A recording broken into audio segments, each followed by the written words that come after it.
Alex, why did God have to send Jesus for our redemption? Why couldn't we just plant a tree or do something simple to be saved? Yeah, it's a very, very good question. I know a lot of atheists wonder the same thing. Why did God have to go through all that trouble to send his son sacrifice?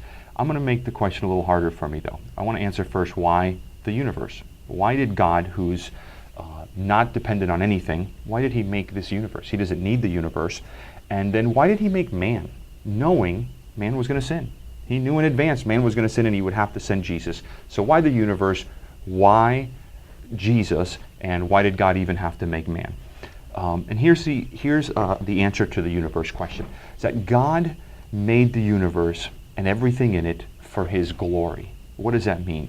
It means that God did it to show his wonderful attributes, his incredible greatness. As an example, as the universe is expanding, it shows God's power. As the water cycles are coming together, it shows God's care. As God creates the magnetic field on Earth, it shows God's protection. As the vegetation is growing, it shows God's provision. As he's creating the DNA molecule, it shows God's wisdom. So God makes the universe for his glory and everything in it. Not for us, not for our glory, but for his glory. And his glory means to show his wonderful attributes. Now, Psalms chapter 19 verse 1 says, "The heavens declare the glory of God and the firmament show his handiwork." So, universe for God's glory. So where does Jesus fit into that? Why Jesus? Why go through that trouble? And I'm going to answer the question with a story. It's a story about a businessman who lived about 50 years ago in a mid-sized town. This businessman was the most prominent businessman in this town. Everybody knew who he was, and he had a great reputation. But one day, he was arrested for embezzlement. And as his case is going through the court system, it turns out that the judge that was going to proceed over the trial happened to be his best friend.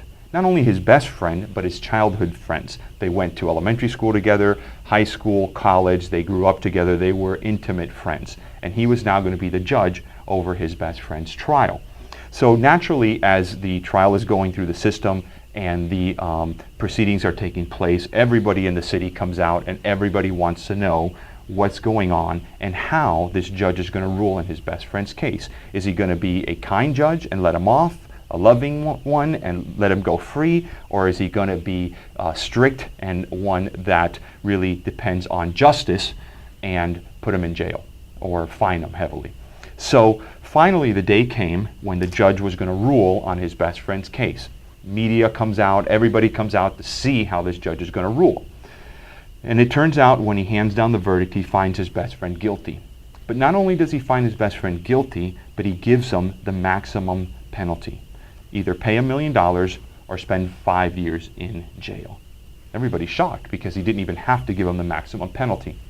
Great. So finally the trial's over, everybody leaves, and it is that time when the judge steps off the bench, walks over to his best friend, and says, "I sold my house, my car, and I closed out my retirement account. I've paid your fine. You can go free." See, this judge, he was a judge of justice. Putting the price of sin on Christ shows that God is a God of justice, but by paying the price himself also shows his love for mankind.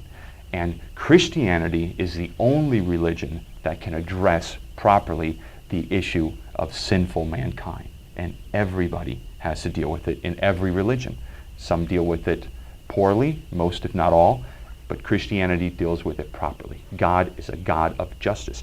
The Quran, for example, says that Allah, when you get to heaven, he will put your life on a scale, and if you've done more good deeds than bad deeds, you get to go in. But that's not justice, because you could have been a rapist, and as long as you did other good deeds, the rapist gets to go into heaven. Not in Christianity. Every sin will be punished.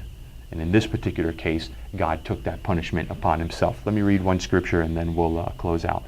"For while we were still helpless at the appointed moment, Christ died for the ungodly. For rarely will someone die for a just person, though for a good person perhaps someone might even dare to die. But God proves his love for us, and while we were still sinners, Christ died for us." Christ doesn't die for the righteous, he dies for the ungodly. the unrighteous. And in so doing, God demonstrates his most enduring quality, which is his great love for us. So, why Christ? To glorify God. Why the universe? To glorify God. Does that answer your question? Yes, it does.